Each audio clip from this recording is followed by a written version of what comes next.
pasar.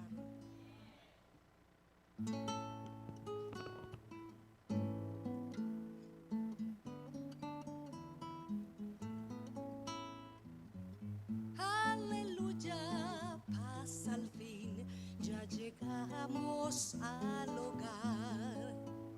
El cielo rebosa con su luz, el pecado queda atrás.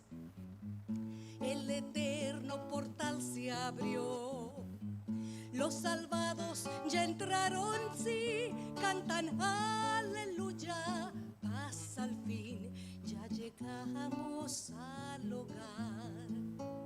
Ve los cojos ya corren y los mudos cantando están. No hay ciegos, no, pues todos ven, reina vida inmortal. Junto al gran trono tú estás el supremo rey.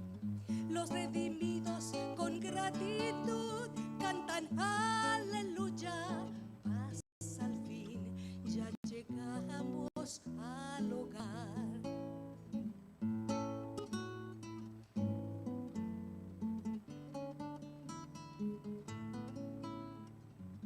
Aleluya, gloria al Rey, es el canto angelical. Los santos alaban con fervor, regocijo hay por doquier. Bienvenida Jesús nos da, por vosotros murió en la cruz, cantan aleluya, pasa al fin, ya llegamos al hogar. Ve los cojos ya corren y los mudos cantando están. No hay ciegos, no, pues todos ven, reina vida inmortal.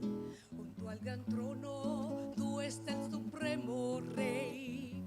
Los redimidos con gratitud cantan aleluya, mi redentor, aleluya, salvo soy, aleluya, pasa al fin, ya llegamos al hogar, llegamos al hogar.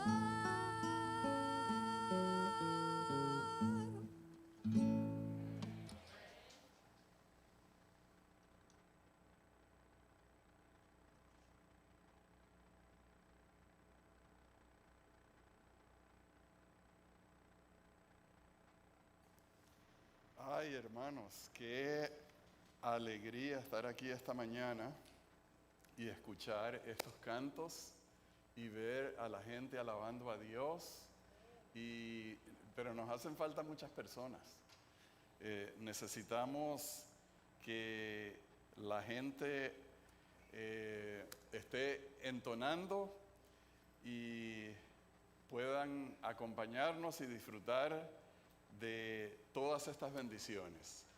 Escuchar esos himnos de alabanza a Dios realmente llenan el corazón. Y luego esta hermana Evelyn cantando aleluya y el cielo y todo eso, qué inspirador, qué inspirador. Evelyn, tienes que regresar más a menudo para cantarnos. Ay, y mientras cantaba nuestro praise team, le tomé una foto a Melody y se la pasé a sus padres, que recibieron esa foto con mucho gusto. Vamos a hacer una pequeña oración para entrar en el tema de hoy. Querido Padre Celestial, qué alegría estar aquí delante de ti en esta mañana. Muchas cosas nos pudieron haber impedido llegar, pero nada estuvo de obstáculo y aquí estamos delante de ti. Somos pecadores, tenemos muchas faltas, pero venimos con confianza acercándonos al trono de la gracia para que nos bañes en tu perdón y en tu amor. Danos tu Espíritu Santo en este momento, Ayúdanos a acercarnos a ti, ayúdanos a abrir el corazón a ti para escuchar tu voz y sentir tu presencia entre nosotros. Lo rogamos en el nombre de Jesús. Amén. Amén.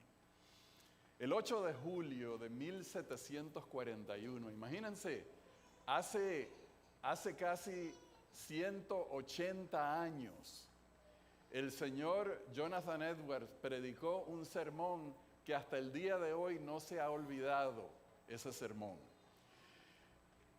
Esa predicación causó un impacto muy poderoso en aquella congregación de Enfield, Connecticut. Eran tiempos en los que en la sociedad norteamericana, en la sociedad de aquellos días, la religión, la Biblia, el ir a la iglesia, el ser cristiano, ocupaba un puesto de gran importancia y gran influencia en la vida de casi todas las personas. Y había mucho énfasis en la conversión y en la entrega a Dios, excepto en esta iglesia de Enfield, que estaban, según relatan los datos históricos, era una congregación un poco fría, de menos entusiasmo, de menos consagración. Y es entonces cuando Jonathan Edwards pensó en predicarles un sermón para sacudirlos, para despertarlos de su letargo espiritual, para hacerlos que reaccionaran. Y fíjense el versículo que escogió en Deuteronomio 32:35. Dice: mía es la venganza y la retribución. A su tiempo su pie resbalará, porque el día de su aflicción está cercano y lo que les está preparado se apresura. Era un sermón dirigido a los miembros de esa congregación que él pensaba no estaban viviendo un cristianismo auténtico.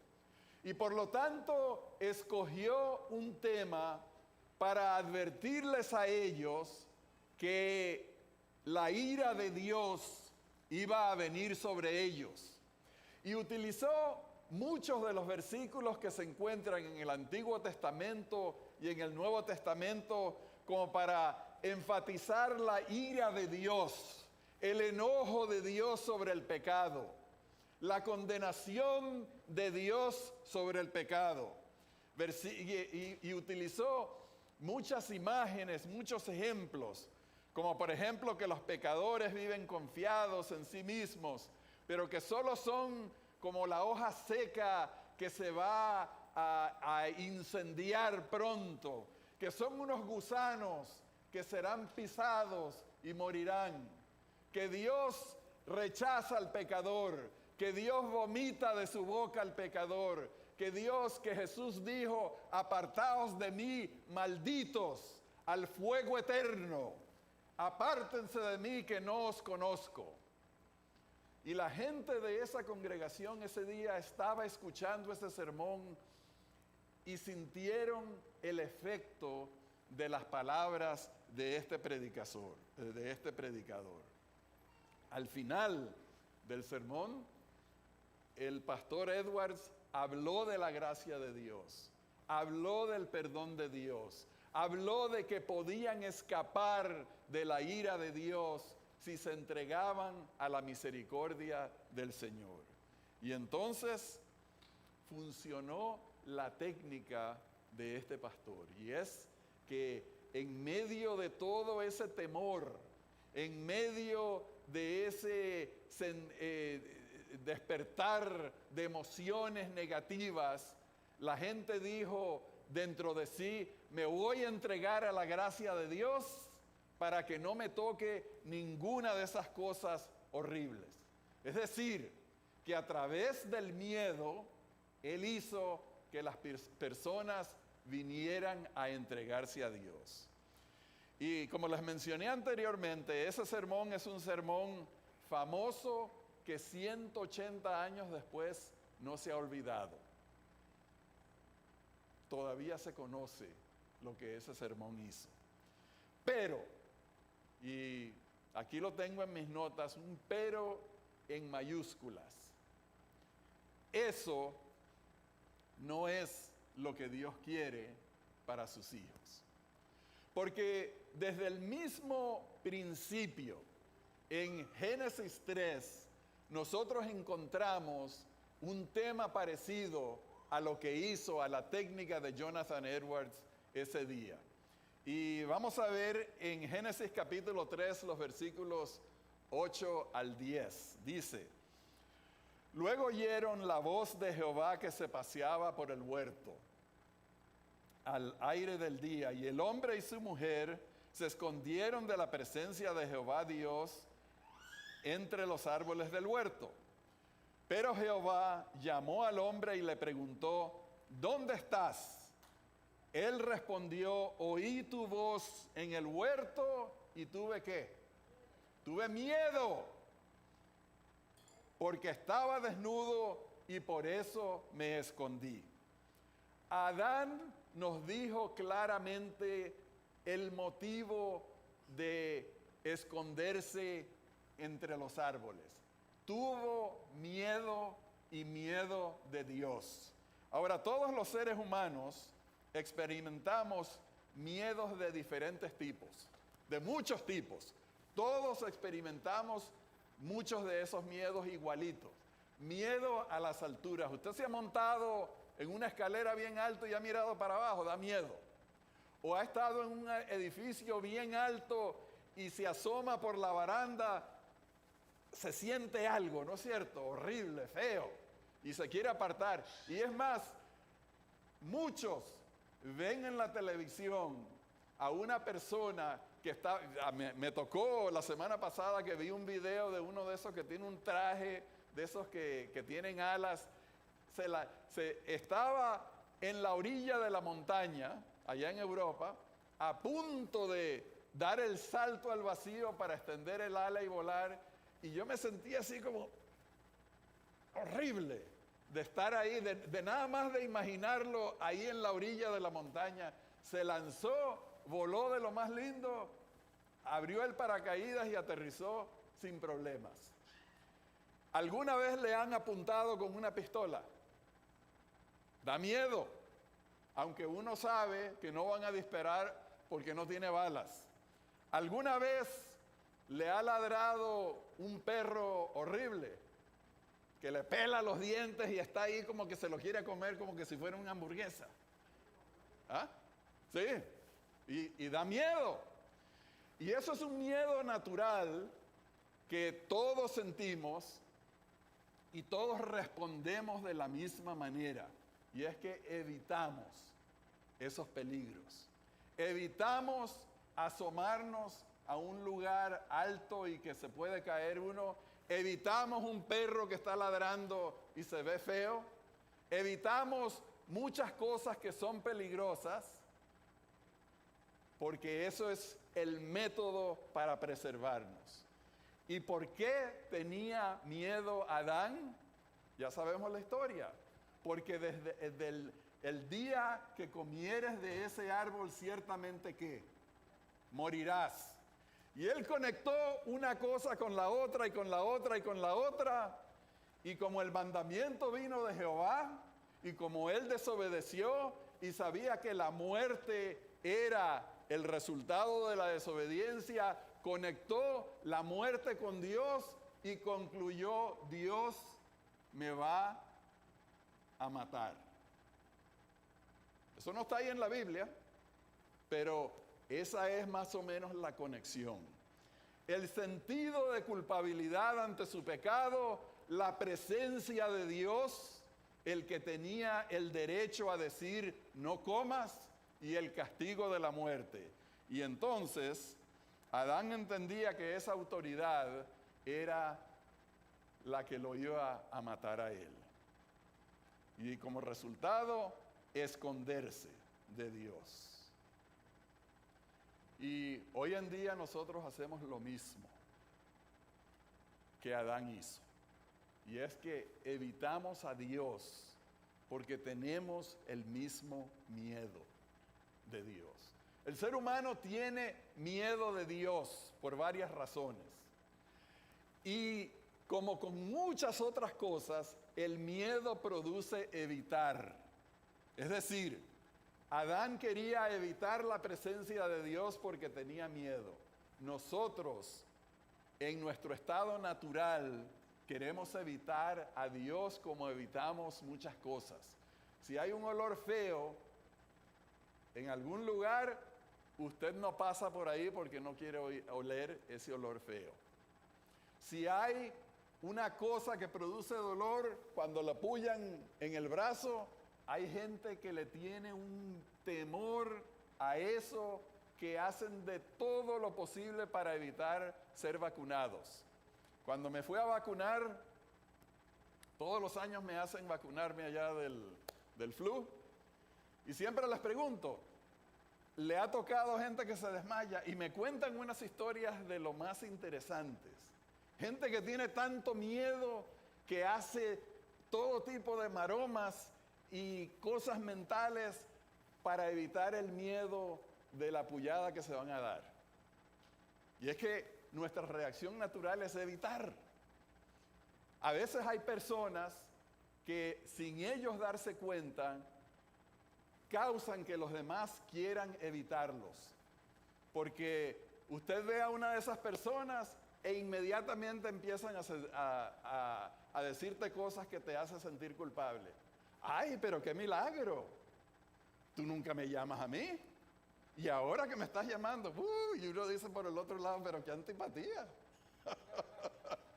O llega la persona y usted lo trata con cariño y dice, ay, pero mira, sí, ojalá que fueras así todas las semanas. Y entonces ellos, creyendo que son simpáticos, más bien lo que hacen es caer mal y uno dice, ay, a mí no me gusta hablar con gente antipática así. No quiero que me estén regañando. No quiero que me estén señalando mis faltas. Y uno evita a esas personas. Esa es la reacción natural. Usted lo sabe porque usted tiene gente así en su vida que quiere evitar. Dios entiende eso perfectamente de la psicología humana.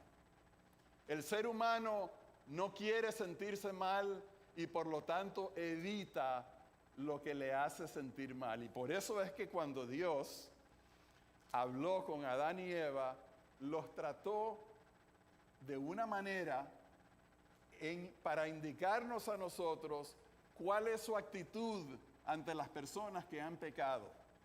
Y fíjense cómo dijo en Génesis 3 del 11 al 13. En el versículo 11 dice, entonces Dios le preguntó, ¿quién te enseñó que estabas desnudo? ¿Has comido del árbol del que yo te mandé no comieses?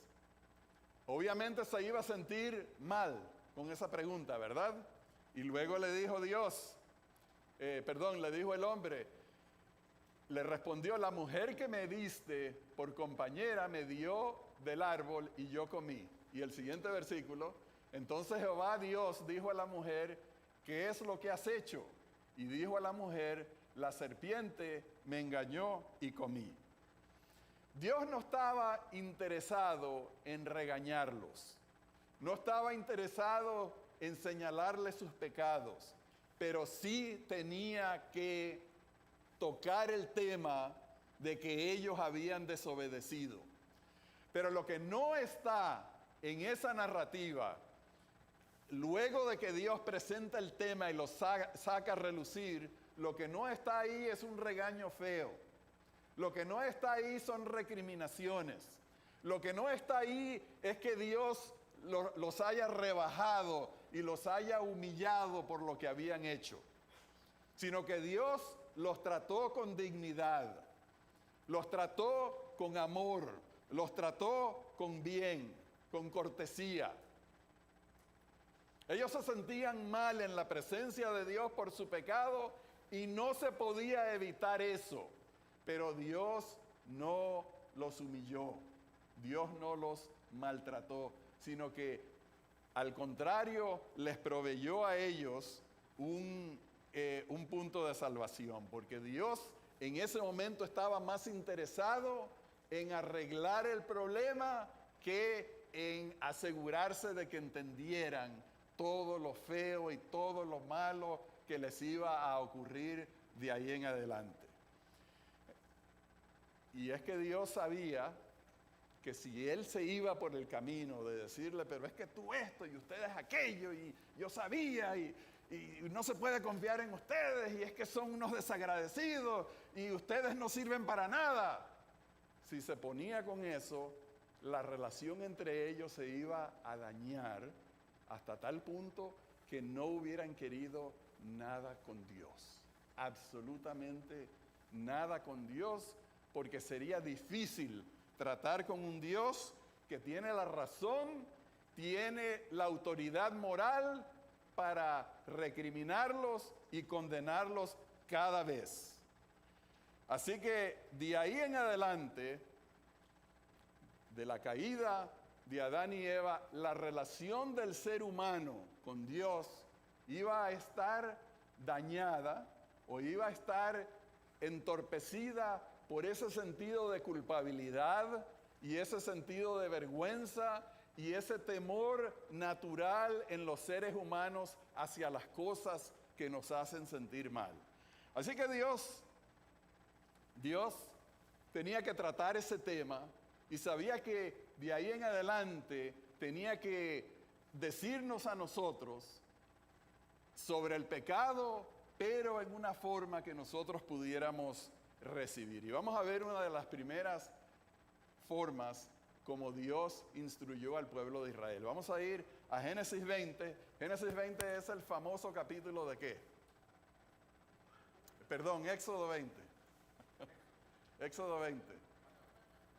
El famoso capítulo de los 10 mandamientos. Y esto es lo que viene inmediatamente después de que Dios les da los 10 mandamientos. Todo el pueblo observaba el estruendo y los relámpagos y el sonido de la bocina y el monte que humeaba, y viéndolo el pueblo temblaron y se pusieron de lejos. Dios estaba manifestado en ese monte de Sinaí, la gente estaba viendo a Dios y sintieron miedo, sintieron temor, estaban asustados, se alejaron y le dijeron a Moisés, habla tú con nosotros y nosotros oiremos, pero no hable Dios con nosotros para que no muramos. Y Moisés respondió al pueblo y les dijo, no temáis, porque para probaros vino Dios y para que su temor esté delante de vosotros, para que no pequéis. Yo les voy a leer aquí, bueno, es la misma versión, lo voy a repetir. No temáis, si puedes dejar ese versículo arriba, bueno, no, elimínalo, sí, porque creo que no se ve en el video, ¿cierto? No temáis, Moisés dijo, no temáis, pues Dios vino para probaros, para que su temor esté ante vosotros y no pequéis. Versículos como este son la razón por la cual nosotros no podemos leer la Biblia a la carrera. No podemos leer la Biblia como que si estamos apurados, porque este es uno de esos versículos que tiene una declaración bastante compleja. Eso de que no teman para que teman, no es fácil de entenderlo. No temáis, pues Dios vino para probaros, para que su temor esté ante vosotros y no pequéis. ¿Cómo es eso? Moisés, que no temamos para que temamos. Y es que hay que entender eso bien, porque aunque estamos leyendo la misma palabra de no temer para que temamos, tenemos que entender que Moisés estaba hablando de dos cosas diferentes. El primer no teman es precisamente lo que les estaba narrando sobre Adán y Eva. Que ellos vieron a Dios que venía, escucharon a Dios y le tuvieron miedo a Dios. Moisés no quería que ellos pensaran que a Dios había que tenerle ese tipo de miedo. Dios no es un asesino. Dios no es un criticador. Dios no es uno que te sacude el dedo en la cara y te recrimina y te está señalando y te está humillando y te está amenazando con castigos. Todas esas cosas están ahí en la Biblia, pero esa no es la forma como Dios se acerca a nosotros. Es la forma como Dios responde al hombre rebelde si tiene que hacerlo. Pero Dios no quiere tener una relación con nosotros en la cual Él tiene que regañarnos, amenazarnos para que nosotros nos acerquemos a Él, porque eso no funciona. Eso no sirve. Dios no quiere una relación con seres humanos que le sirven por miedo o que le sirven por interés. El motivo de Dios es el hombre. Muchas personas se sienten alejadas de Dios porque entienden que Dios es precisamente un Dios que da miedo, un Dios que condena, un Dios vengador. Y es por gente que predica esas cosas acerca de Dios. Hay muchos cristianos que tienen una imagen de Dios que nos está mirando para decirnos: tú eres un pecador, te voy a castigar y no vas a escapar. Y hay personas que creen que ese es un mensaje legítimo para predicarle a la gente y le hablan así a sus niños acerca de Dios. Ese no es el mensaje que da la Biblia de Dios. Si nosotros leemos bien, habla acerca de un Dios de amor, un Dios reconciliador, un Dios que está atrayendo a las personas para santificarlos. Y si nosotros tenemos un sentido pervertido acerca de cómo lograr la obediencia y cómo inculcar a la gente que se convierta a Dios a través del temor, el problema está en nosotros. Porque mientras más temor le asignamos a Dios, a la presencia de Dios en nuestras vidas, peor es la relación que tienen los seres humanos con Dios. Le tienen miedo, lo quieren evitar y lo resienten. Porque cada vez que sucede algo malo aquí en la tierra, la culpa es de Dios. Es ese Dios malvado que solo está buscando la manera y la excusa para castigarnos, y por eso ocurren los malos eventos en las vidas de las personas. Eso es una blasfemia al carácter de Dios. Así que Moisés les dijo a ellos: no teman, porque esos relámpagos, esos sonidos, esas luces que ustedes están viendo en el monte, esa nube, no es un Dios malvado. No es un Dios malvado. No le tengan miedo a Dios. Pero les dijo, es importante que aprendan a temer a Dios. Y vamos a mirar en Apocalipsis varios versículos que repiten este mismo mensaje, pero ya no las palabras de Moisés, sino las palabras de Jesús. Dice Juan: yo, Juan, vuestro hermano y copartícipe vuestro en la tribulación, en el reino y en la paciencia de Jesucristo, estaba en la isla llamada Patmos por causa de la palabra de Dios y el testimonio de Jesucristo. Yo estaba en el Espíritu en el día del Señor y oí detrás de mí una gran voz como de trompeta, que decía: yo soy el Alfa y la Omega, el primero y el último. Escribe en un libro lo que veas y envíalo a las 7 iglesias que están en Asia: a Éfeso, Esmirna, Pérgamo, Tiatira, Sardis, Filadelfia y Laodicea. Y me volví para ver la voz del que hablaba conmigo, y vuelto vi 7 candelabros de oro, y en medio de los 7 candeleros a uno semejante al Hijo del Hombre, vestido de una ropa que llegaba hasta los pies y ceñido por el pecho con un cinto de oro. Su cabeza y sus cabellos eran blancos como blanca lana, como nieve, sus ojos como llama de fuego, y sus pies semejante al bronce bruñido, refulgente como en un horno, y su voz como estruendo de muchas aguas.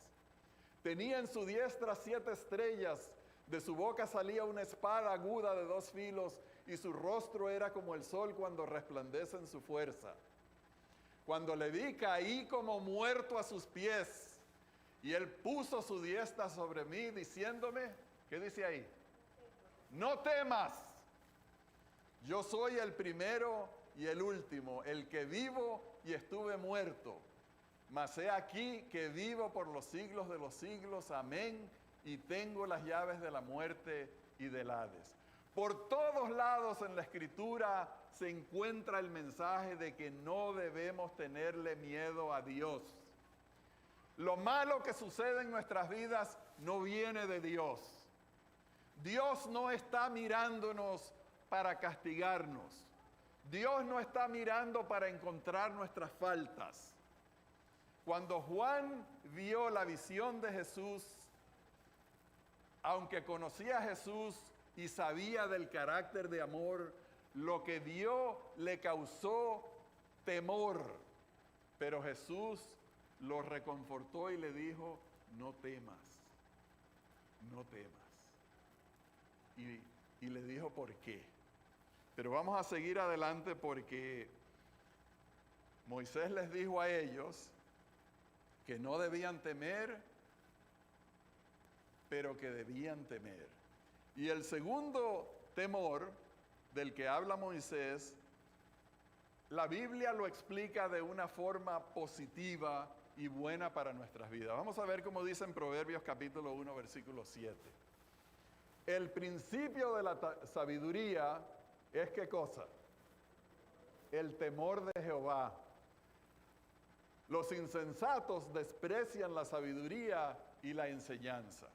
Cuando usted continúa leyendo el libro de Proverbios, rápidamente empieza a entender que el temor de Jehová es la sabiduría y la sabiduría es guardar las enseñanzas de Dios. Es decir, que el temor de Dios está conectado con nuestra respuesta de obedecimiento, de aceptación de las enseñanzas de Dios. En Lucas 23, 39 y 40 encontramos la famosa historia de uno de los malhechores en la cruz. Y uno de los malhechores que estaban colgados le injuriaba a Jesús diciéndole, si tú eres el Cristo, sálvate a ti mismo y a nosotros. Respondiendo el otro, le reprendió diciendo, ¿ni aún temes tú a Dios estando en la misma condenación?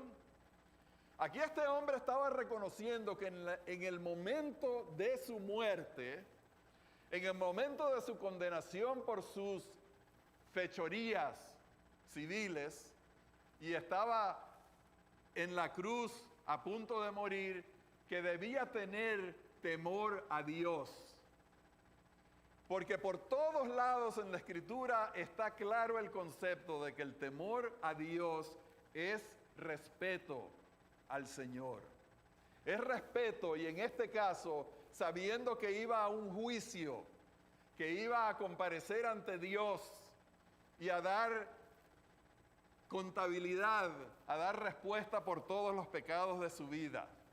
Y que en ese momento reconocía el ladrón bueno, vamos a llamarlo así, que tenía que tener temor de Dios, es decir, respeto por Dios, que era el momento para tener respeto por Dios. Este pensamiento está también explicado en la reacción de Isaías cuando vio a Dios. Isaías 6, del 1 al 3, dice, en el año en que murió el rey Uzías, vi yo al Señor sentado sobre un trono alto y sublime, y sus faldas llenaban el templo. Por encima de él había serafines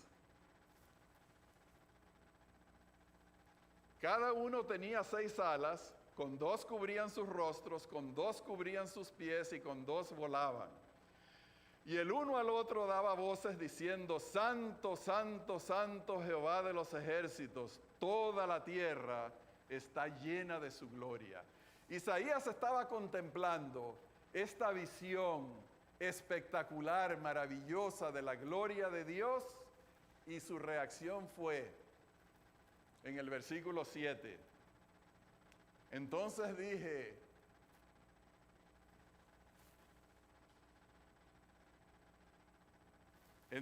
dije, ay de mí que soy muerto, porque siendo hombre inmundo de labios y habitando en medio de pueblo que tiene labios inmundos, han visto mis ojos al Rey Jehová de los ejércitos. Esa es la reacción de temor de un hombre santo en la presencia de Dios. Respeto, admiración por Dios y de ver sus propios pecados, ver su estado de condenación, igual que Adán hizo en el jardín de Edén, pero con una diferente reacción, porque Isaías era un hombre que conocía el carácter de Dios, mientras Adán tuvo miedo de lo que Dios le iba a hacer a él.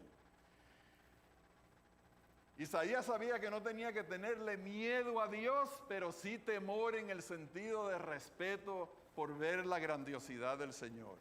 Y luego en Lucas capítulo 5, versículo 8, encontramos la reacción de Pedro, donde dice, viendo esto, después de que logró pescar mucho, viendo esto, Simón Pedro cayó de rodillas ante Jesús diciendo: apártate de mí, Señor, porque soy hombre pecador. La misma reacción de Isaías, la misma reacción de Adán, que tuvo el temor de Jehová, pero no miedo a Jesús, no miedo de huir de su presencia, sino temor por su respeto a Dios, por su respeto o por su humildad debido a sus pecados. Entonces Moisés, volviendo a repetir el versículo 20 del capítulo 20, dice: Moisés respondió al pueblo y les dijo: no temáis, porque para probaros vino Dios y para que su temor esté delante de vosotros, para que no pequéis. Fíjense que ahí está enfatizado algo que tenemos que señalar. Para que su temor esté ante vosotros, para que no pequéis. El deseo de Dios, de la Escritura, de inculcar en nosotros el temor de Dios, es para que no pequemos.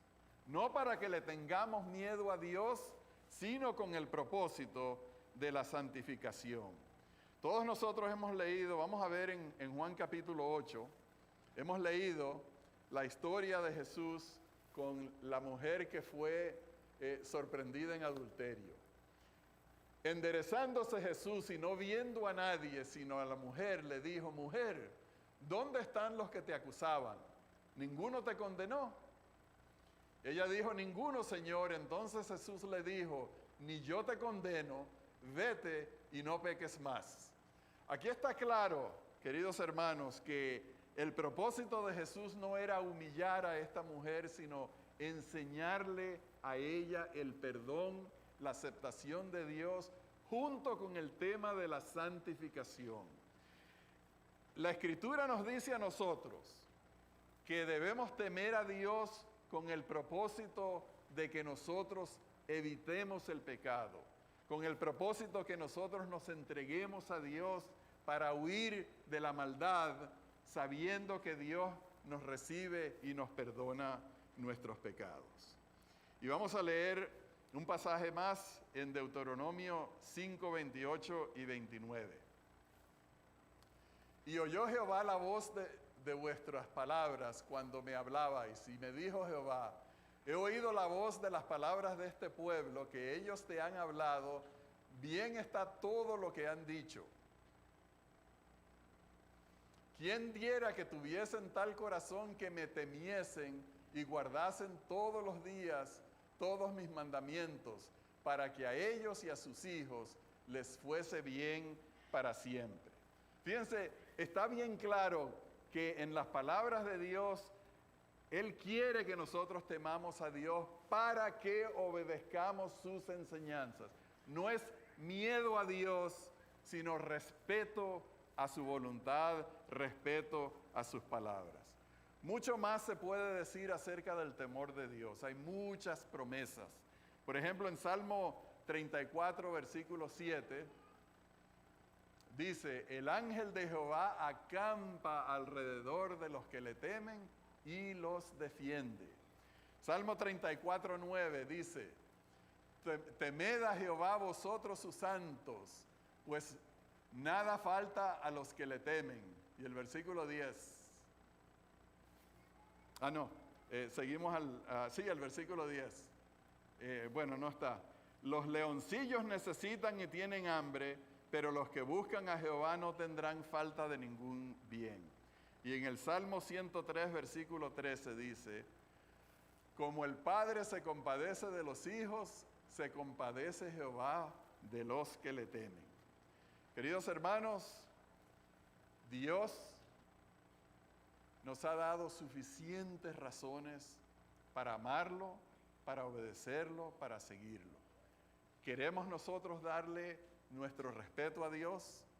¿Queremos nosotros temer la voluntad de Dios en el sentido de respetar lo que Dios nos ha enseñado a nosotros? ¿Queremos nosotros manifestar temor, miedo al pecado porque no queremos desobedecer a Dios? Eso es lo que el Señor quiere en nuestras vidas. Eso es lo que el Señor quiere, la forma en la que el Señor quiere que nosotros vivamos día a día. Vamos a hacer la oración. Querido Padre Celestial, estamos agradecidos porque cuando tú hablas del temor a ti, no hablas de miedo, sino hablas de respeto. Y con ese respeto va incluido tu amor, tu gracia, tu perdón y tu aceptación. Ayúdanos a nosotros a reconocerte a ti en nuestras vidas, a vivir por ti y andar humildes delante de ti. Bendícenos, Señor, con esas bendiciones que mencionaste allí. Cuídanos, prospéranos, santifícanos y siempre tennos bajo tu mirada. Lo rogamos en el nombre de Jesús. Amén.